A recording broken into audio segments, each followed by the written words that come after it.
everybody, it's Grant. I just could not wait to actually react to this. I haven't changed. I hit the gym, and guess what? I'm not only pumped, but I'm pumped because it's Stephan's response to Dave Ramsey's flunkies. I thought it would be Dave. It's not Dave. But my prediction stays the same, and we're going to get into that in just a second.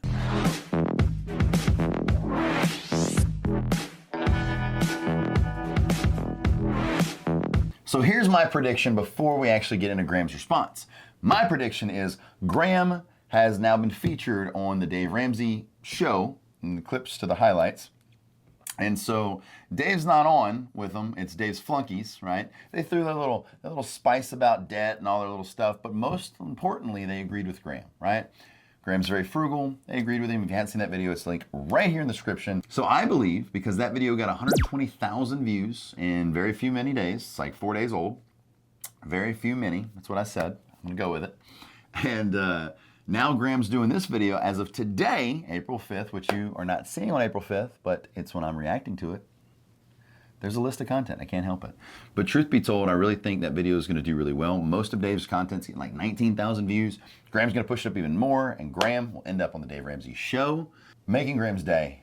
He might even bring the cardboard cutout of Dave, and I hope they talk debt. Oof. Welcome back to the Stephan Show. So we got Well, thank you. I'm happy to be here.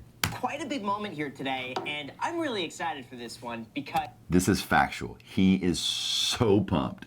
This is gonna be one of Graham's best reactions that we've seen in a year. Like, seriously, he's gonna be pumped. guess what? I subscribe to Dave Ramsey. It's obvious with the channel name, the Stephan Show. It's kind of similar to the Dave Ramsey Show. And of course, we took a lot of inspiration from Dave Ramsey in creating this, and really all of my business dealings, I kind of think of Dave Ramsey as like the holy grail. It's like you want a career that has Dave Ramsey's longevity. He's well respected, he sticks with what he believes in, and I'm a huge fan. So when I went on YouTube earlier today, and We just disagree in one thing. That was right, you heard me. Debt. I saw this video. It's titled, Ramsey Show Reacts to Stephan's Smartest Financial Decision. Imagine if that's getting a mortgage. No, they would never do that. They're anti-debt. But I thought it would be fun to watch this with you guys and see exactly what they have to say. Of course. That was a really weird laugh. I'm not gonna lie. That was a weird laugh. Right after you smash the like button, and you get your free stock down below in the description when you sign up. I've still never done that. Because that was probably one of my smartest financial decisions, because it's worth all the way up to $1,000. All right, no, for real. Let's begin and see what he has to say. Yeah, so Graham he's 31 years old, close to my age, and he's a big deal on YouTube. He's got 3.74 million subscribers, and his channel is all about finances. Mainly, he focuses on real estate investing. Oh boy. And other types. Oh boy. Oh boy. You know what? I'm triggered. Graham's triggered. Let's let Graham be triggered. Sorry, Graham. Boy. Oh boy. Oh boy. See, at least he seems like he's kind of excited about it. The other guy's like, oh no. At least they don't call me Graham Stevens. It's like, why? Why do you mispronounce my last name wrong? It's Stephan. So like, there's no S at the end of that. Graham Stevens. Graham Stephan. Easy name there. But, okay, let's see what they have to say. So he made a lot of money at a young age in his 20s, became a millionaire through this process. Yeah, a lot of people are like, But Graham, you only made money because of YouTube. but I don't want to say I waited, but I felt like once I was able to get $1 million net worth, which was at 26, before I had even made a YouTube video, I thought, okay, well, at least I could kind of clickbait that and put, like, 26-year-old millionaire without having to do any YouTube videos. So anyway, yeah, YouTube pays a lot more than I ever made in real estate. But listen, it's the name of the game when you're able to reach millions of people every month. That's worth a lot more than physically showing one person, one house, selling one deal at a time. So, yeah, YouTube for the win. And he makes a whole lot of money now, about $6 million a year through all of his YouTube ad revenue, sponsorships, affiliates. That's extraordinary. And so They've done their research. I like that. A lot of people going, Who's this Graham guy? Let's see. Oh, you must come from us parents' money. This guy, he's got a dad. and it's like, they're doing the research here. This is good. he's a good kid. As in they watched the CNBC Make It video, or Millennial Money, or whatever it was off of. But it's one of the both. Think you've been on both? I don't know. We disagree on a lot of things. Debt. Our views on debt, very different. Our views on investing, very different. But I saw this clip. I love how they have to preface that. Like, hey, guys, we do not recommend you do this at home. It's like those, you're watching MTV. It's like, these are done by professionals. It's like, Graham Stephan invests money because he is reckless. Do not do this at home. But listen, I like how they call me a good kid. He's a good kid. That makes me feel good coming from them. Because I bet that they would be harsh. They would be harsh if they really wanted to, but, I try to stay. But you make substantially more money than they do because they're Dave Ramsey's flunkies. Interesting to say here that I think we can all agree with. All right, so let's roll it. I bet they had to search long and hard to find, the one thing that we could all agree on. Because I know we have so many different opinions. Like, I'm all for credit cards. I think they're just smart to use. Now, sure, if I said, are credit cards good for the average person, I'd probably agree with them. I'd say no. I think most people would be better off with credit cards. But if you're the, 15, 20% of people who take an interest in their personal finances, who can control yourself. Want that cash back, who want the points, who want the free travel, makes sense. But when they're speaking to just the average person, the person out there who maybe wants to take some, an extra safe approach, I get it. I get this. So let's see what they have to say. It's not been frivolous stuff, but a year ago, I wasn't even in here. I was in an 800 square foot duplex. It was a 1-bedroom, 1-bathroom. What is he taking notes for? But you know what? I can't hate on him for doing this research. I would love him to be 800 square foot duplex. Check. By the way, when I was 19, built me a duplex, lived on one side, rented the other side. Why are me and Graham friends? Because we're similar. Worked from the garage, and I had kept that up. I mean, I was doing even over $1 million a year. See, it's weird to see their reactions between the two. The guy on the left is kind of smiling. He's having a good time. The guy on the right is very serious. He's waiting for something. And I just didn't spend any money. And that was the best financial decision ever. This house was the first time I had ever done something for myself. Was this? Wow. Look at So that. this is a youngster. A youngster. See, here's the thing I like about Dave Ramsey is that, when I go to YouTube events, I am the oldest one there. It's weird. It's strange when I walk into a room and, everyone's between the ages of 18 and 24. Here I walk in, 31 years old, turning 32 in 20 days. I'm old. I've accepted that now. In YouTube space, I'm the old one. So it's nice here to be called the youngster. The youngster. Okay, it's getting good. Social media star, living below his means. Yeah, and he started with, my best financial decision I ever made, real estate investing. And he goes, no. Yeah, I hold like on. that. He backed it off. But you know what? Here's the thing. It's I couldn't real estate invest if I didn't live below my means. Because at the end of the day, you need the money to invest as a down payment. Facts. If I were just out there, oh, wow, I made all this money. Let me spend it. I'm like, oh, well, now I have no more money left over for real estate investing. This man was bringing in $1 million a year, living in this 700 square foot place. He could have got a nicer place, but he said, you know what?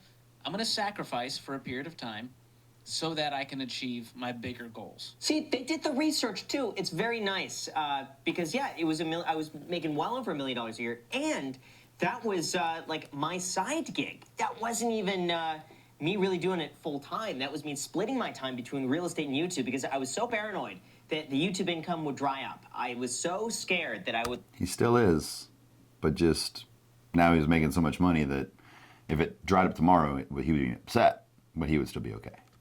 Stop selling real estate. You kind of lose that momentum that you built up with your clients. I do YouTube full time, and it's poof, it's gone. So, I still did that part time. I would work at nights on YouTube, even though I made $1 million a year. I wanted to wait until the point where I knew that even if YouTube was just to, go kaput the next day, I was set. And, I was very conservative in that. I'm going to sacrifice for a period of time so that I can achieve my bigger goals. I don't need to get all flashy now and have this lifestyle creep. Now that I make good money, I'm going to go spend it and be real flashy. And so I really respect his hard work, his sacrifice. He's a hard-working dude. Thank you. But you know what's weird now is that there's almost a trend of anti-flexing. It seems odd now, but we're seeing a bit of a shift, or at least I'm noticing it, that, I don't know, 10 years ago, it was cool to be, and maybe this is like, I'm coming at the perspective now as someone who's 31 versus 21, but 10 years ago, at least I felt that it was culturally more acceptable to be like, yeah, I'm going to spend the money, I'm going to buy a Lambo, I'm going to buy all these cool things, I'm going to show off, I'm going to get the nice apartment. Now, I feel like it's almost become the opposite. Like, it's trendier to say, oh, I got all this money in the bank, but I'm not spending it, I'm not buying. I blame Instagram for that because every day it's someone in your face. In that Lambo, and I'm going to drive a Tesla instead, or Prius, whatever it might be. Tesla, But I feel like that is becoming cooler to be like, no, I don't need that. I'm not going to buy that. I'm going to wear the H&M shirt. I'm going to wear the Apple Watch instead of the Rolex. $6 Target T. Rolex. Unless you love Rolex, of course. But I'm seeing just a bit of a different shift, so I find that very cool. Aside from, us disagreeing about leveraging debt and doing the real estate his way, I think we can agree that we need more young people who are willing to sacrifice, who are willing to not compare themselves to other people. 1,000,000% who are agree. willing to do the hard work to get to where they want to go. See, but now you can compare yourself to the people who save a lot of money. Just think of it like that. Like, there's different ways to compete with one another. And I'm not saying you should always compete, but, like, it's hard to compete on the flexing scale. Because it's like, you buy a Lambo, Alex Choi is buying something more expensive. You get a car, Alex Choi is making that faster. You can't compete with that. You're buying a house, and Grant Cardone is buying 10 of them. But when it comes to saving money, you can be like, no, I'm going to save the most money. And that's something you have a lot of direct control over. So I'm all for just...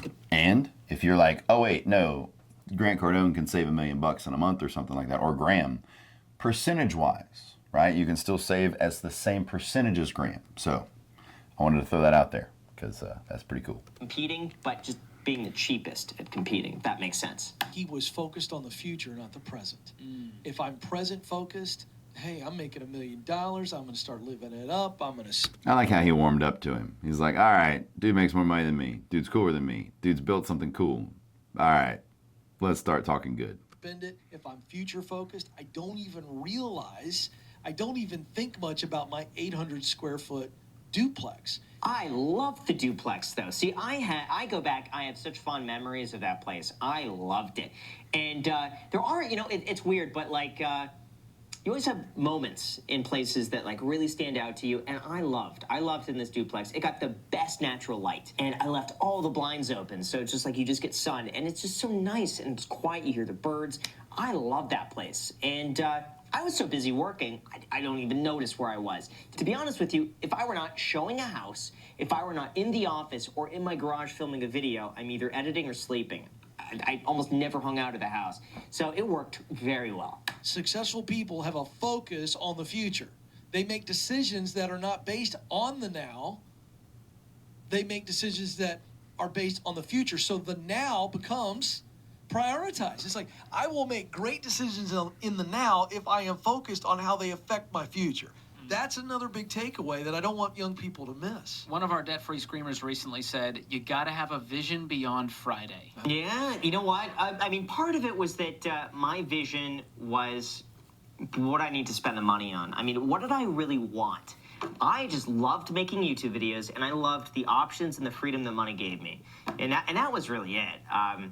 There weren't that many things that I wanted to buy. The Tesla was one of them, and I got the Tesla. What else? It's like I bought enough clothes where I feel like I just prefer wearing the same stuff because I know it fits. I don't need another one of these. I'm doing a personal training. It's $150 an hour, but I do that 3 times a week and getting in really good shape. And it's something I really enjoy it. I look forward to that. And, stuff like that. Hey, this is not about... okay, this might sound weird. I'd probably get somebody, Grant, stop comparing yourself every time. But when Graham saw me for the first time since I had lost all that weight, bruh, he was like, still the same dude? Still the same dude, right? Like, so he's getting back in shape. I'm getting back in shape. Bruh, I'm just saying. Fist bump. Yeah, nothing crazy. Or there might be. Just stay tuned because there's a good investment car I'm kind of looking at. I don't want to jinx it. I probably just jinxed it, but anyway, it's an investment. But I think at the heart of this, the young people need to understand that you can get rich quick, but you can lose it even quicker. Oh boy. Living on less than you make. It's truth. It's truth. Just look up some of these high-profile athletes that have blown hundreds of millions of dollars. Yeah, that's the rough part, because I could see if I got money too early, too fast, without really recognizing the importance of every dollar and saving, it's easy. Just imagine to be 18 years old and all. In order to have and keep money, you have to respect money. So it's a tough, slippery slope. All of a sudden, you get a 5-year contract, and it's worth $100 million. You're basically at the top of the world. If you've never had money before, you won the lottery. Lottery win. And it's easy to think when you're 22, let's just say, 5 years from now, so, wow, 22, 5 years, that's forever, wow. But 5 years goes by so quickly, and then by the end of it, you gotta hope that you've actually performed and you have a long-standing career. A lot of them don't. Especially if you get hurt or suck. A lot of pressure. And that's the risk. On the way up, learn how to live on less than you make. Really good stuff. Good stuff. George, thanks for the clip. Yeah, we had to be a little bit positive. See, here, who Ken. says you can't learn from the talk? Well, that's to be TBD. Yeah, you know what? I would love to do a video with the Ramsey Show or meet Dave Ramsey. Seriously, when people ask me, like, who I look up to, I give the same answers. Dave Ramsey is one of them, Dr. Phil, Judge Judy, Joe Rogan. I like the guys I'm just kidding. who have a good, long-standing career.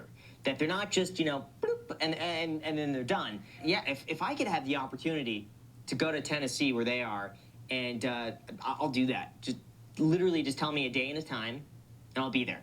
I'll book the next flight just for an opportunity to meet with Dave Ramsey for an hour, 30 minutes. So anyway, guys, thank you so much for watching. So I have that prediction. Graham's going to be the guy that makes it happen. They're going to talk about mortgages. They're going to talk about debt. Graham's going to be reserved and nice, though, because he doesn't want to hurt Dave Ramsey's feelings, even though Graham is right for the top 15, 20% of I can control myself, I understand debt, at least enough to do it, and I'm responsible enough to wait until I get that 20% down. And if I really want to get started fast, I can do it with 5, but it's so dangerous. Dave just says, save all your money until you can do something. But how long does that take? And if you had started this way, taking care of business, you'd be a lot farther along than the person that's going to wait to pay cash or whatever to make that happen. So all that being said, that's it for the video, guys. If you enjoy videos like this and my predictions, please power up that like button, hit that subscribe button, and notification bell. I post every Monday, Wednesday, and Friday at 5 p.m. Central Standard Time. Also know that I 100% believe in you. I know you can do anything you set your mind to, like Graham meeting Dave Ramsey, and never let anyone tell you any differently. Hope you have a fantastic afternoon, and I will see you and Graham meeting Dave on the next one.